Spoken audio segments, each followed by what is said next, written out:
Ka'alau Yahweh Hashem Yahweh Shah Hashem Rakadash. All praise, honor, and glory go to Yahweh Hashem Yahweh Shah Hashem Rakadash.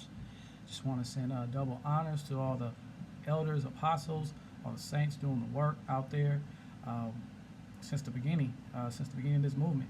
You know, everybody's been building up their foundation from the start of Abel Bivens on down to Apostle Tahar and the brothers of GMS.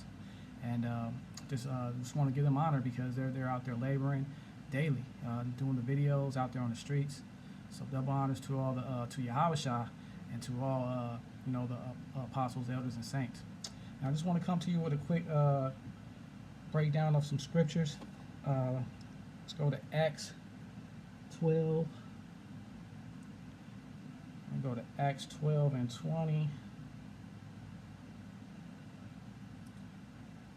And it's just going to tell a story of some things that are really going on right now, you know. And this is the death of Herod Agrippa.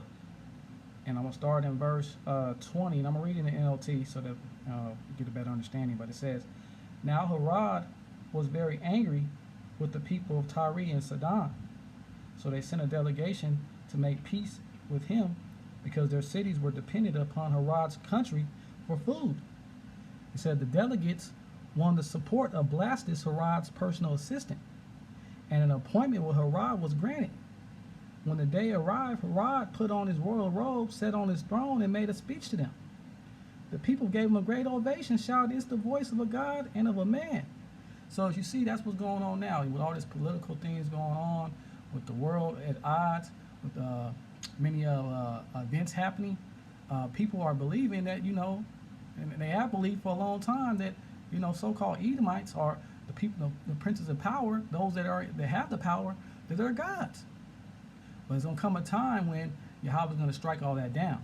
As you see here, it says in verse 23, "Instantly, an angel of Yahweh Hashem Yahweh Shah struck Herod with a sickness, because he accepted the people's worship instead of giving the glory to Yahweh Hashem Yahweh Shah.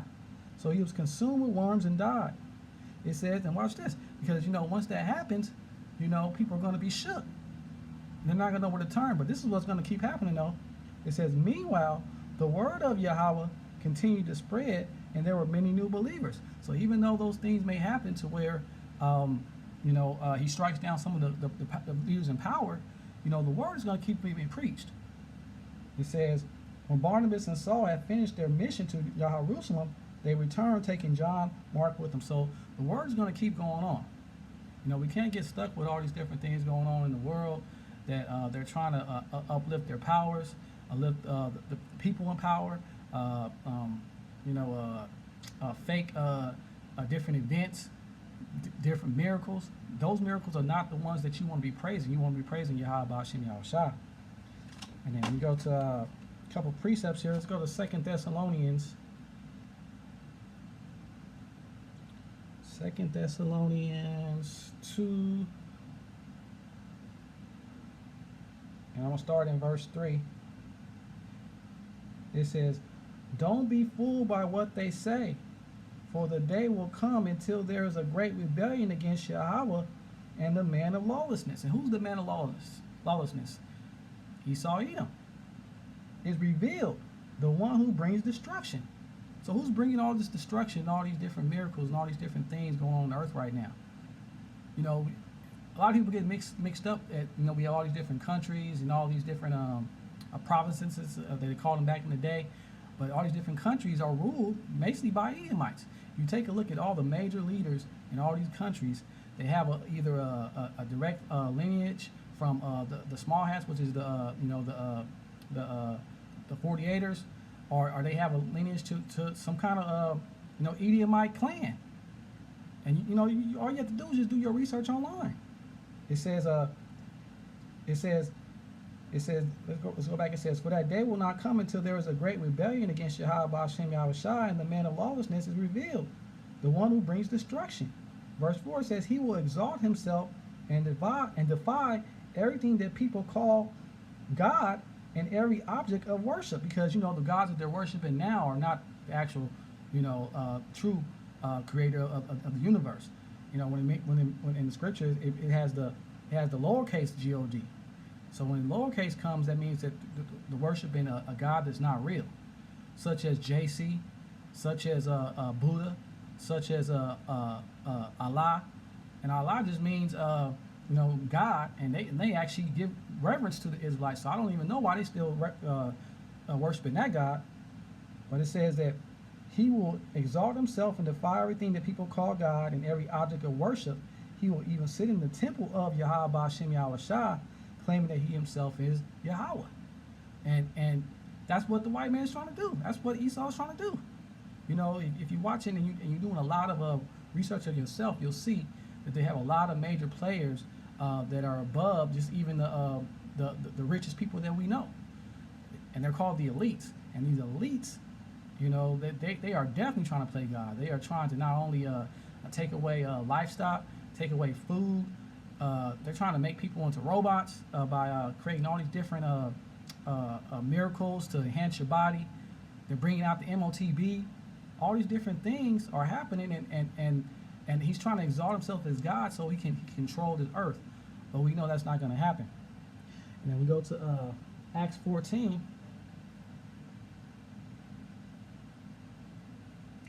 In Acts 14, I'm going to start in verse 14. It says, "But when the apostles Barnabas and Paul heard what was happening, they tore their clothing in dismay and ran out among the people shouting, 'Friends, why are you doing this? We are merely human beings just like you. We have come to bring you the good news that you should turn from these worthless things and turn to the living Yahweh, Ba'Shem Yahweh Shah, who made heaven and earth, the sea, and everything in them.'" And that's what you want to be. That's the type of leaders that you want to be following. Those that give direct honors to Yahweh Ba'Shem Yahweh Shah, not giving honors to themselves. When people try to give honors to themselves, they're saying, no, give the glory to the Father, give the glory to Yahweh Shah. And the only ones I'm gonna be honest with you. You know, I've been in this truth for about 4 years now, and you know, I did my examinations. I follow different groups in this Israelite movement, and the only ones I see doing that is the brothers at GMS. The Spirit seems to be working with them. They're I mean, since you know, they're the ones that brought the MOTB. You know, and we know that's coming. You can't see that coming down, and you just lost. But they brought out so many different prophecies, and the Lord has used them in that way. So let's and they're not even asking for any accolades for themselves. They don't ask for money. They don't ask for anything like that. All they do is just preach the word, be out on street corners, hoping that someone hears the word, so we can wake up the holy elect. That's what it's all about, the elect. And then I want to give you this last scripture, and this is in Ezekiel. Ezekiel 28. And I'm going to start in chapter 2. I'm sorry, in verse 2. And it says, and this is kind of like a precept to the first scripture I read. If you have ears, it says, "Son of man, give the prince of Tyre this message from the sovereign Yahweh." It says, "If in your great pride you claim I am a God," which is the lowercase God, which is a power. It says, I sit on a divine throne in the heart of the sea. So that's what they're saying. "But you are only a man and not a God, not a power. Though you boast that you are a God, a power, you regard yourself as wiser than Daniel." Because, you know, the so-called Edomites, so-called white men, the Edomites, you know, they do have a lot of knowledge. The Lord has used them as a sword against, you know, the Israelites. So he's given them a lot of knowledge of things to do, but it's all just for destruction. Everything that you see that they come up with, it turns out to be in the destroying, first, you know, trying to destroy the word of the Lord, and then also trying to destroy this world. It says, "But you are only a man and not a power, that though you boast that you are God, you regard yourself as wiser than Daniel and think no secret is hidden from you.